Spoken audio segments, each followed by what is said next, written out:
Hey there, in this video I'm going to show you how to make animations using matplotlib.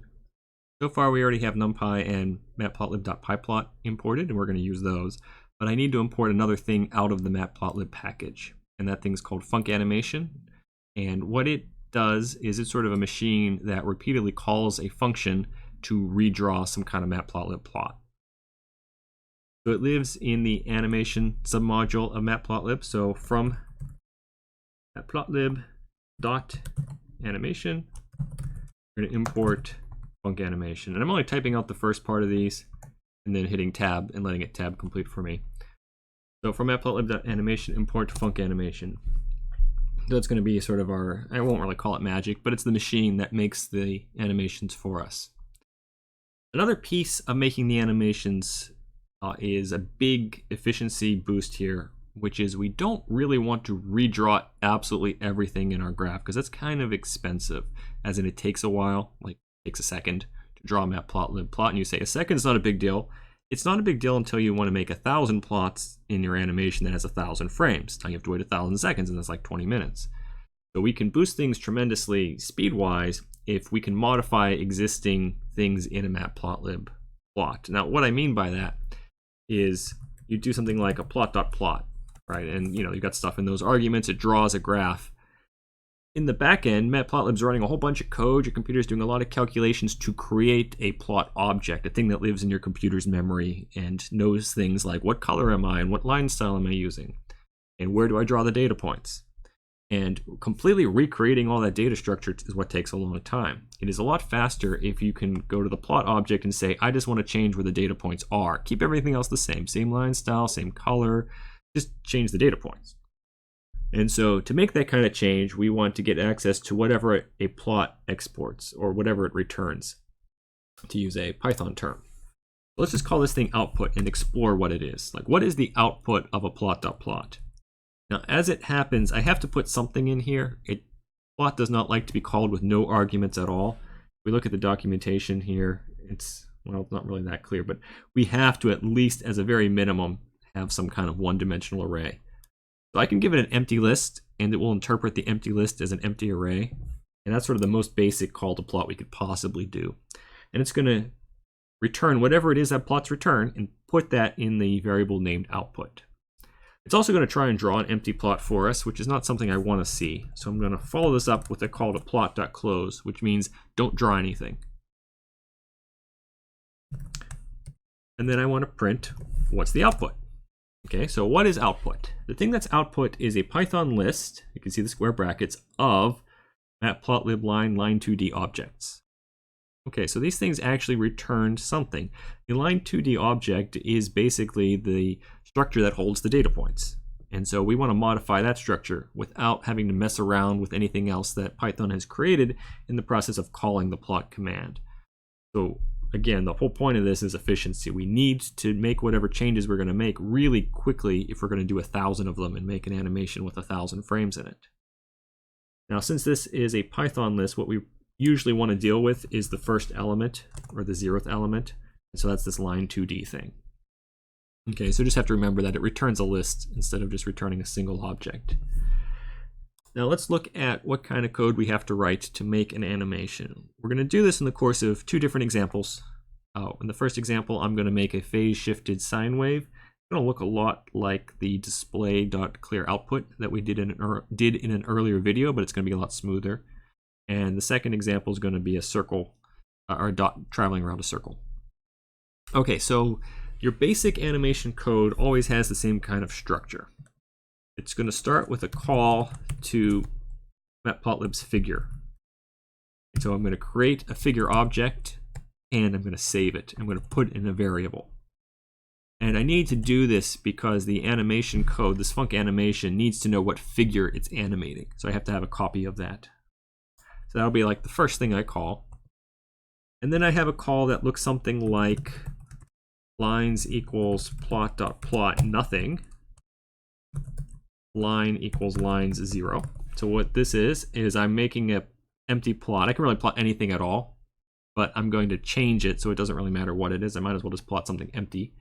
And then I'm going to get a list. Remember, lines is a list. and I want the 0th thing, the only thing as it happens in that list. So line equals lines. If you are wondering, there's actually another form of this that you may see in different examples. You could do line comma equals plot.plot. And what this does is it uses tuple unpacking to unpack the only thing in that list. So it's a little bit less code. It also looks magical with this extra comma sitting here, but that just forces tuple unpacking. I'm going to use the more explicit version of this just because there's already enough to think about. And then after calling your plot here, you might want to do some other setup. That's going to depend on what you're animating, but you might want to set the X limits and the Y limits, for example, if you don't want them to be constantly changing. You might want to draw some static things in your plot that will never change, like if you have some kind of background lines or something you want to draw, you would do that here. And then you make a function that's going to be called by func animation. So func animation animates by calling a function. I'm going to call my animation function animate. You can call it anything you want, you just need to know its name. That function needs to take one argument, and that should be the current frame number. So frame is an integer, it starts at 0 and counts up to the total number of frames in your animation. It's the one thing that changes at each step, is what frame is it. And then we're going to use that to update whatever's in there. So if we have a reference to a line here, I'm going to change line inside my animate function. And then the rest of the code is what you'd call boilerplate code, meaning it's always the same, except for like 2 little things you might tweak. Personally, I don't know why they didn't make it simpler. You know, you could have just done this all in one function, but as it is, you have to call a few functions in a row.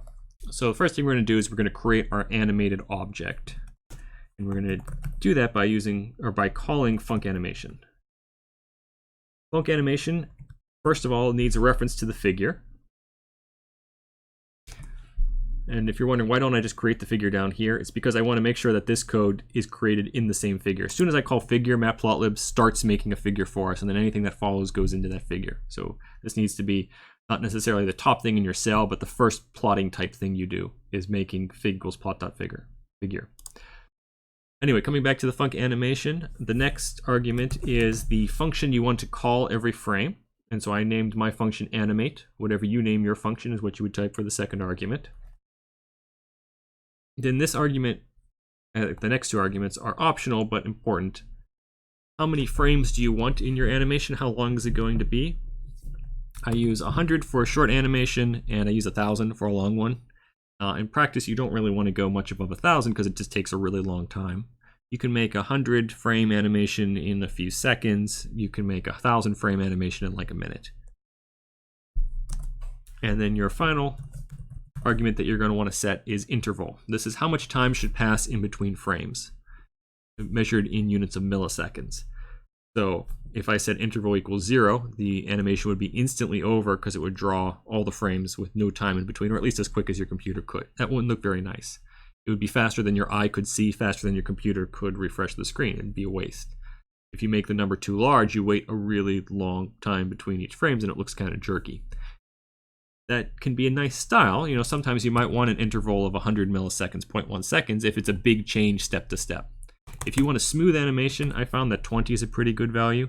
That'll give you the equivalent of 50 frames every second. 20 milliseconds is 50 frames per second. You know, this is sort of a matter of taste. I just think 20 is a good compromise number. So what this will do is this will repeatedly call the animate function. This is what takes a long time when you're generating the animation, but it's not something you can see yet. It needs to be converted into a video format. So the next line does that. There are different video formats that can be used. We're going to put it into an HTML5 video. I can use. Make sure I don't spell this wrong. Oh, it's not type completing for me. Okay. Well, I'll just live dangerously and hope I'm spelling it right. To HTML5 video. And that's a function whose job is to take this animation object and make a video that can be embedded into a web page, which is what a Jupyter Notebook is. We then need to get the HTML code that does the embedding for this video. So we want to use the display module. This should have been imported earlier in your notebook, but just so it doesn't look too mysterious, what we're doing here is from IPython import display. So in the display module, actually let me make sure this is run. in the display module, we have a function called HTML. Or sorry, yeah, we do HTML. But it's capital. That's why it won't tab complete. There we go, HTML. And its job is to make HTML code out of objects that represent HTML. Hypertext markup language, but I mean, you probably know that. You've grown up in the internet generation. And then we'll do display.display to actually draw the display. And the thing we're going to display is the HTML. All right, so that's what I said, boilerplate. Like, this is always the same junk, except you might change frames and interval. And then finally, this is optional, but it looks a lot nicer, call plot.close to make sure you don't draw a static figure. Otherwise, matplotlib is still going to be like, as soon as you call figure, it's like, I'm ready to draw a static image. And so it'll do the animation, then it'll draw a single frame from the animation. And that doesn't look cool. So we'll do plot.close at the end just to make sure it doesn't try to draw the static image as well. This is your basic code. So right now, this will create an animation with nothing in it because the animate function doesn't change anything. So initially, I would draw an empty plot. Nothing would happen for 100 frames, and I'd get 100 frames of nothing happening. All right, so let's try plotting something. We're going to start with that phase-shifted sine wave. And the first thing I need to change here is my animate function at the moment is empty. It doesn't do anything at all. So what I want to do is change the line object. The line represents the data, and to change it, I'm going to call this method named setData. So pretty much anything in matplotlib can be adjusted this way. There's a few exceptions, but everything in matplotlib has a whole bunch of set whatever methods. Set data to change the data points, set color, set line style, depending on what it is. So I'm going to set the data for my line. And what I'm going to give it here is it needs to be something that looks like a set of values, like an x value, a bunch of x values and a bunch of y values. So we're going to give it a tuple of x values and y values. So the x values are going to be a linspace of 0 to 2 pi. That actually never ever changes. So let's go put that before any of the animation code because it's wasteful to repeatedly create the exact same array over and over again. I'm going to make a linspace of 0 to 2 pi. And we're going to put 100 steps in that so it's pretty smooth. That's going to be my x data. My y data is going to change at each step through the animate function. So it's going to be a call to sine x with some kind of phase shift. So if we phase shift by 2 pi, that's a complete cycle. So we want to go fractions of that equal to frame on total number of frames. So if I'm at frame 0, I phase shift by 0. If I'm on frame 99, the largest frame, I phase shifted by 99 out of 100 steps of 2 pi. And this should loop smoothly. By default, these animations are going to loop. And so if you can, you want to try to make them look smooth. You can set this to not loop the animation, to just play once. But in most cases, having a looping animation in your notebook is what you actually want. Okay, so this will set the data with x and the y. We need to do, well, let's just run this and just see what happens. There's a little bit more tweaking I want to do, but we'll just do the basics. Okay, so the figure is created. It's updated 100 times, keeping track of it each time. It goes through a few conversion steps to be something that will display nicely in my notebook. You can also see it takes a little while. Okay, so there we go. There's my animated sine wave, except, well, it looks like it's cut off. Sine waves go from -1 to 1, but this is only going 0 to 1. In my x range here, I thought it was supposed to be 0 to 2 pi, and it says 0 to 1. This was that extra customization I was talking about. Here's the issue. When the plot's first created with nothing in it, it's going to default to having limits 0 to 1. And we've never changed the limits after that. So what we want to do here during the other setup is we want to set the limits ahead of time. You pretty much always want to set your limits before you start animating. So I explicitly want my x limits to be 0 to 2 pi.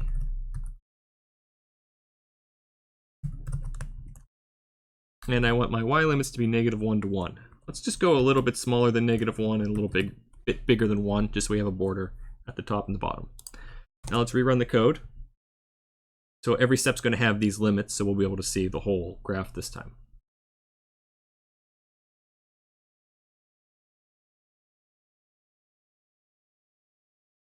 Okay, and so there we go. and it's running, and it should actually run a little bit faster for you than me because I'm running screen capture software at the same time that's trying to make these animations. And so we can see we get this nice HTML5 video. It's embedded right here in the notebook. It's playing. We even get these nice commands like download. We want to save the video for other use.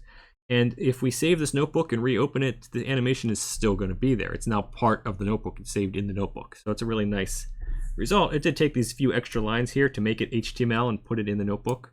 But that's the reason we do it, is because it permanently puts it in the notebook. Okay, I'm going to try a second example now. I'm going to make a dot that moves around in a circle.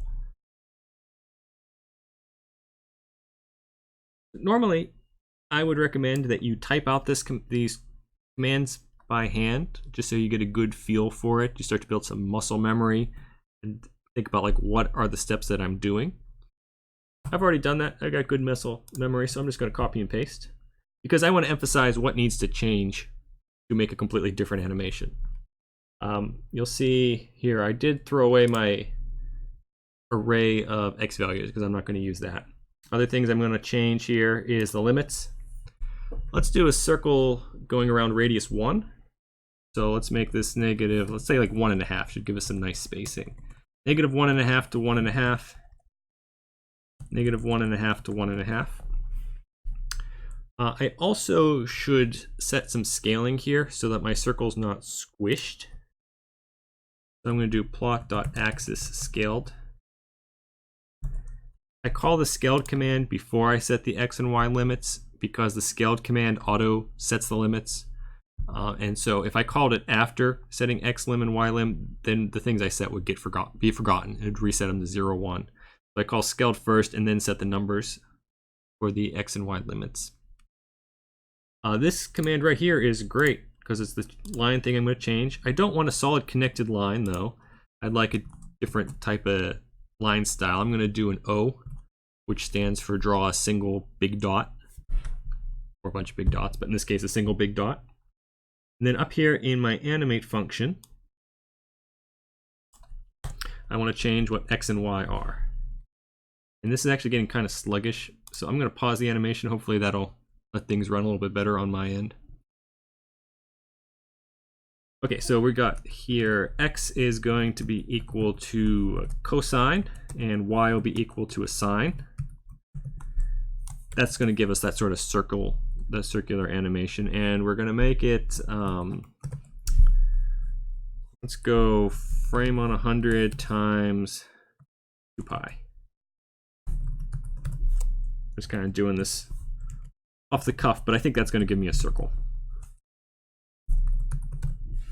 So we'll have an argument here that ranges 0 to 2 pi, depending on what frame we're at.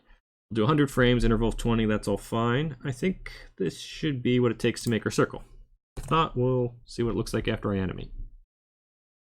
All right, that looks pretty good. So we've got our little dot going around in a circle. So in this video, we saw how to make animations by calling funcanimate. The key of it are the steps where you set up your figure, you write a function that changes frame by frame, and each frame, as long as you can, you want to do some kind of in-place change. So like a line.setData type thing, or a line.setColor, depending on what it is you want to animate. And you could have multiple things be changed in this function. And then you call funcanimation to make the animation happen, go through a few steps to convert it in a form that can be embedded nicely in the notebook.